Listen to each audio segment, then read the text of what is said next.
الحمد لله وكفى وسلام على عباده الذين اصطفى أما بعد.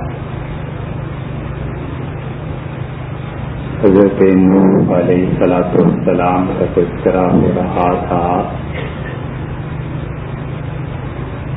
اور اللہ تعالی نے انہیں جس قوم میں مبعوث فرمایا وہ قوم ہمیشہ کی طرح طبقاتی نظام میں پھنسی ہوئی تھی. قرآن بتاتا ہے کہ ان میں ایک طبقہ ایسا تھا جو نہایت مالدار لوگ تھے اور ایک طبقہ ایسا تھا جن کو وہ کمی نچلے ذات کے لوگ سمجھتے تھے.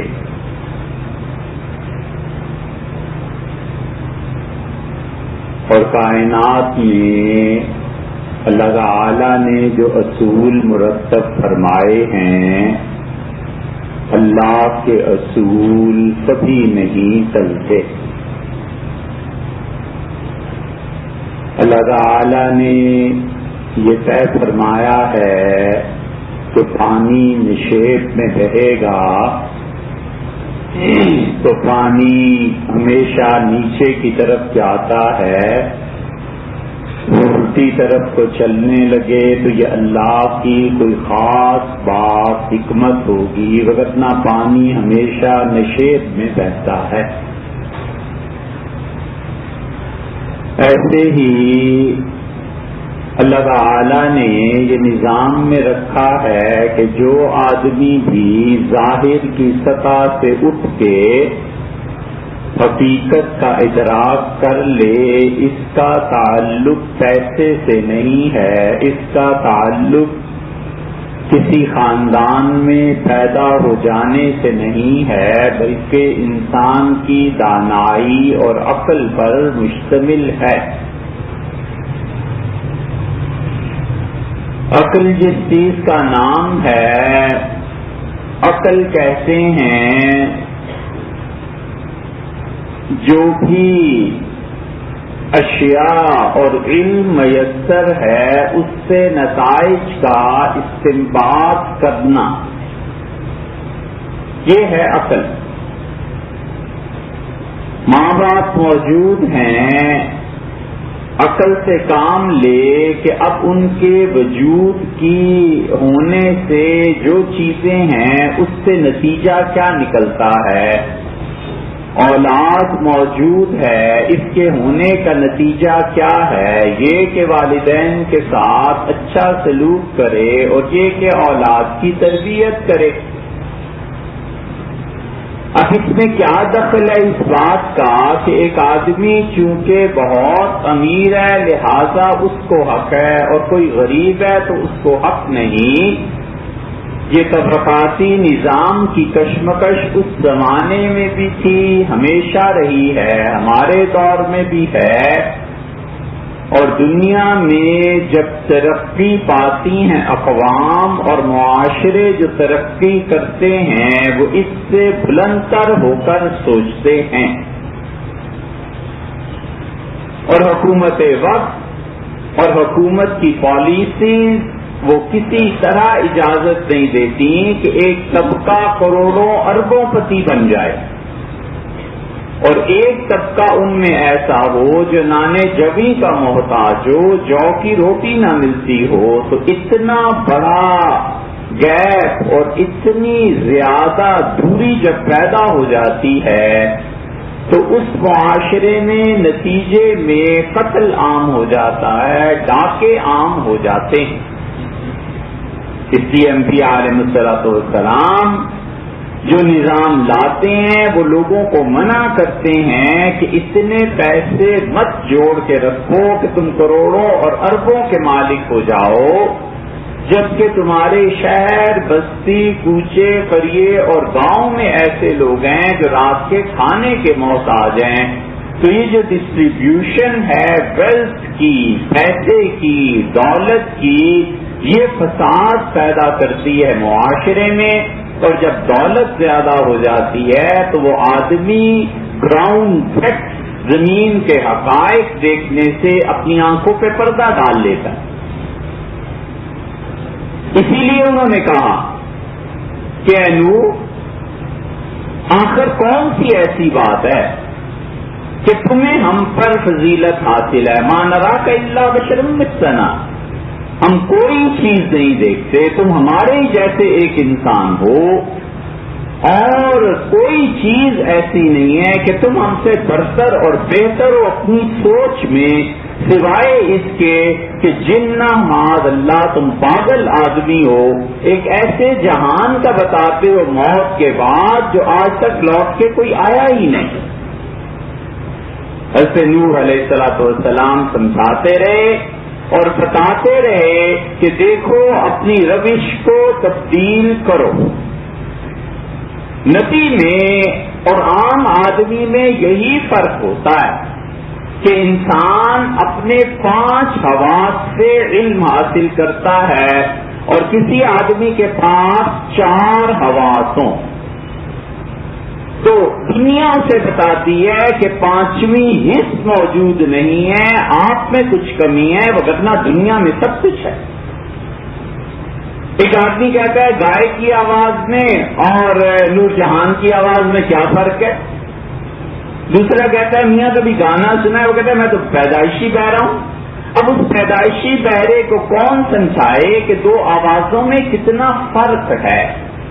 بالکل ٹھیک اسی طرح انبیاء علیہ السلام خدا انہیں ایک حص زیادہ دے دیتا ہے کہ وہ جھانک کے آخرت میں بھی دیکھتے ہیں، جنت اور جہنم کا بھی مشاہدہ کرتے ہیں، فرشتوں کو دیکھتے ہیں، اور انسانوں کو چونکہ یہ حص عام طور پہ ملی نہیں ہوتی تو وہ نبیوں پر اعتماد نہیں کرتے۔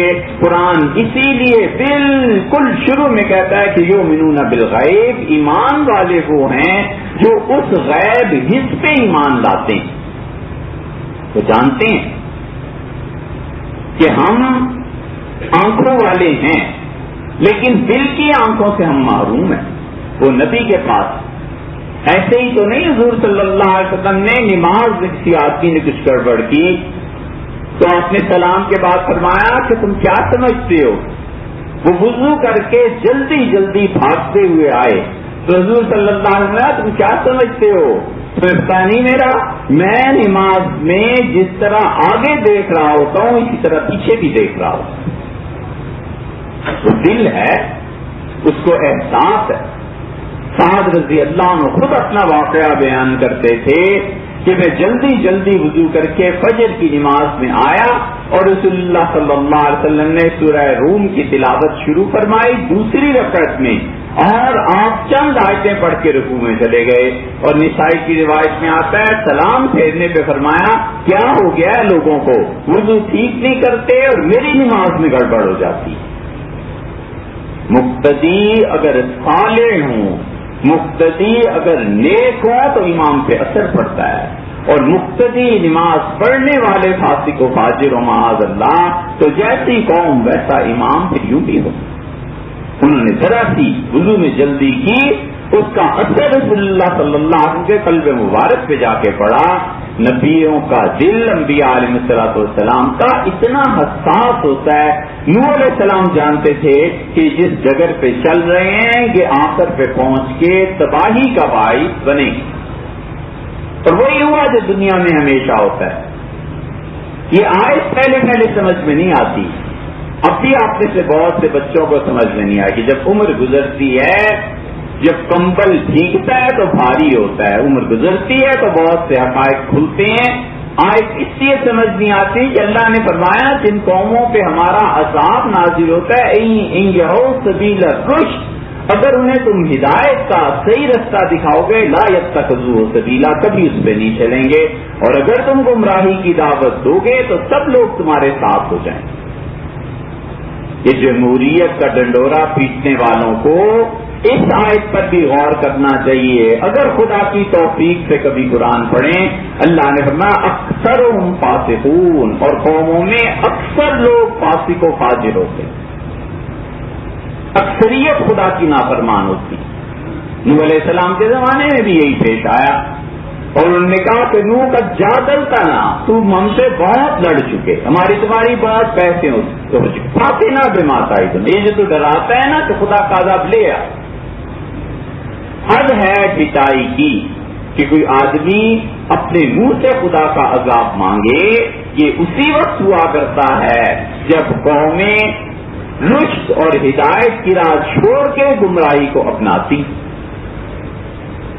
اصل مسئلہ اتنا ہی ہے بس.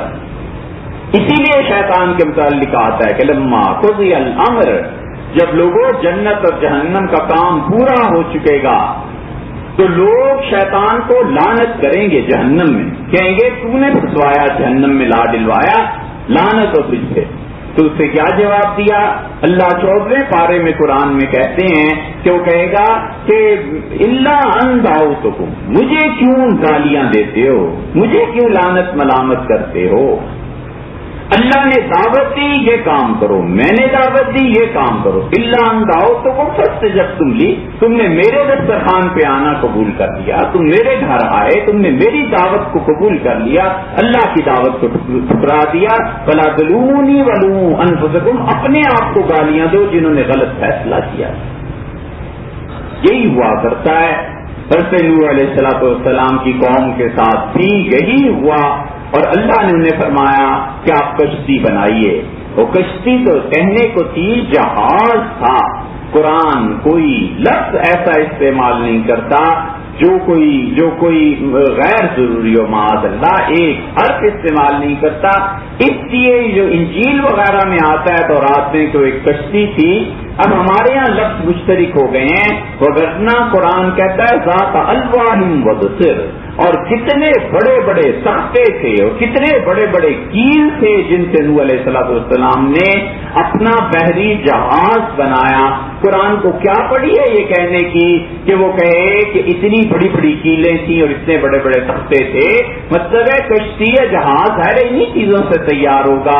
قرآن رد کرتا ہے انجیل وغیرہ کا، جہاں آتا ہے چھوٹی سی کشتی تھی، وہ تو جہاز کا پورا. اور قرآن کہتا ہے اس کے درجے بھی تھے. قرآن کریم کی آیات سے تفسیر میں یہ ثابت ہوتا ہے. اور نوح علیہ السلام کو حکم ہوا کہ اپنے ساتھ بٹھا لیجیے جن کو آپ بٹھا سکتے ہیں. جتنی بھی قومیں جانور دنیا میں آباد ہیں ان کا نر اور جوڑا دو مادہ، ایک مادہ ایک نر آپ لے لیجئے. اور نوح علیہ السلام نے ایسے ہی کیا. اور اللہ نے فرمایا کلما مرہ، جب بھی یہ سرمایہ دار لوگ گزرتے تھے وہ ہنستے تھے اور کہتے تھے میاں یہ اب کشتی تم نے جہاز جو بنایا ہے کیا خشکی پہ چلاؤ گے؟ یہ کیا کیا تم نے؟ یہ طبقاتی نظام کی کشمکش. یہ کیا تم نے کیا؟ اس کے لیے اللہ تعالیٰ فرماتے ہیں کہ نوح نے کہا ان تسخروا منا فإنا نسخر منکم کما تسخرون. آج ہمارا مذاق اڑاتے ہو، وقت آ جائے گا کبھی ہم بھی تمہارا مذاق اڑائیں گے ایسے ہی جیسے آج تمہاری حرکت. ہمیشہ یاد رکھنا چاہیے کہ سزا فعل کی جنس سے آیا کرتی ہے. اللہ جو سزا دیتا ہے وہ فعل سے ہوتی ہے کہ جو فعل کرتے ہیں لوگ اسی سے سزا ملتی ہے. خود بھگا کے لے آیا تھا کسی کو، وقت آئے گا اپنی پوتی نواسی بیٹی کوئی بھاگ جائے گی گھر سے، یہ سزا ملی ہے. اس لیے کہ کرتوت ایسے کیے تھے سزا بھی ایسے ہی ملے گی. کسی کو خراب کیا وقت آئے گا جب خود بھی خراب ہو جائے گا. ہمیشہ خدا سزا دیتا ہے اس فعل کی جنس سے کہ تم نے یہی کام کیے تھے نا لوگوں کے ساتھ، آج خود بھگتو. پھر اپنے پہ جب وقت آتا ہے تو چیختا ہے تعویذ گھنٹے دعائیں حضرت یہ اور حضرت وہ. حضرت یہ نہیں سمجھاتے کہ 30 سال پہلے جب جوانی تھی اس کا خود کیا کرتوت کیے تھے، بھگتو. ہمیشہ سزا فعل کی جنس سے ملا کرتی. جس قسم کا فعل ہوتا ہے ایسے ہی سزا.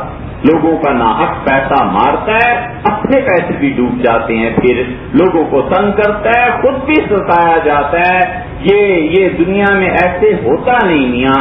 نذیر اکبر آبادی نے کہا یہ سودا نقد و نقد ہے، اس ہاتھ دے اس ہاتھ دے. اس لیے یہ سرمایہ اور پیسہ بہت بڑی آزمائش ہے. شریعت اتنا اس کو تحفظ دیتی ہے کہ فقہاء نے مسئلہ لکھا ہے. ہم سب حکومتوں سے تنقید کرتے ہیں، کرپشن عام ہو گئی، رشوت عام ہو گئی، ہر محکمے میں رشوت ہو گئی. ہماری پرسنل لائف میں رشوت نہیں ہے. آپ سوچیں، ہماری ذاتی زندگی میں رشوت نہیں ہے.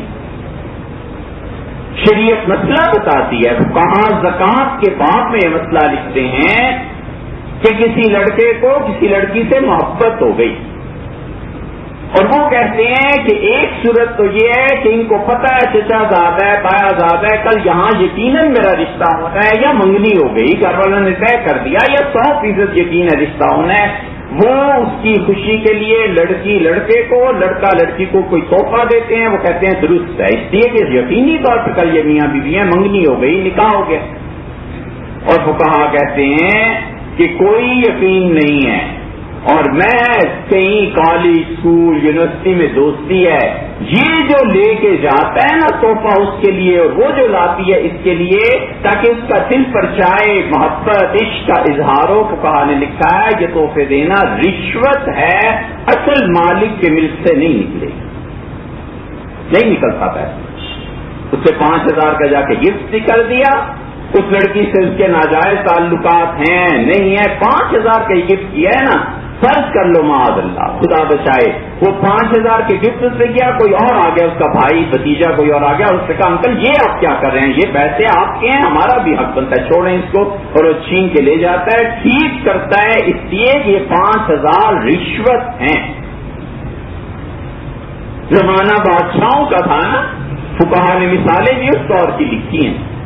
فقہاء کہتے ہیں کہ نواب خوش ہوا اور کسی طوائف سے کہا یہ گھر تمہارا ہے، خرچی بھیج دی، کرنا کرانا کچھ نہیں ہے، وظیفہ لگا ہوا ہے، 15 سال پرانی دوست ہے، ہر مہینے اس کو فکس رقم پہنچ جاتی ہے. فقہاء نے لکھا ہے اگر یہ شخص مر جائے اور اس کی اولاد کو علم ہو کہ باپ نے یہ کوٹھی یہ پیسہ ایسے ہی خام خواہ اپنی اس طوائف کو دے دیا تھا، فقہاء کہتے ہیں اس کے ملک سے نہیں نکلتا، اس کی ملکیت سے وہ کوٹھی خارج نہیں ہوئی.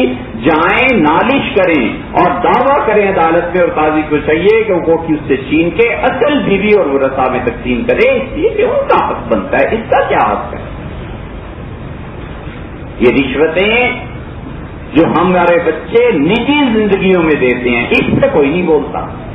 حکومت ہم کیا کر رہے ہیں ہمیں بھی تو سوچنا چاہیے. یہ رشوت کا مال ہے، یہ حرام مال ہے.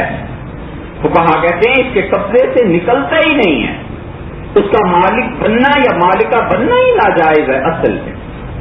کیونکہ پیسہ اللہ کہتا ہے جعل اللہ لکم قیاما، اللہ نے اسے تمہاری زندگی کا ذریعہ بنایا ہے. ولا تؤتوا السفہاء، پیسہ کبھی بھی سفہاء کو نہ دینا. سفہاء کا مطلب کیا؟ سفیہ کا مطلب عربی میں دونوں کئی ایک معنی، ایک مطلب ہے بے وقوف کو نہ دینا، اور ایک مطلب یہ ہے کہ نہ تجربہ کار کو نہ دینا.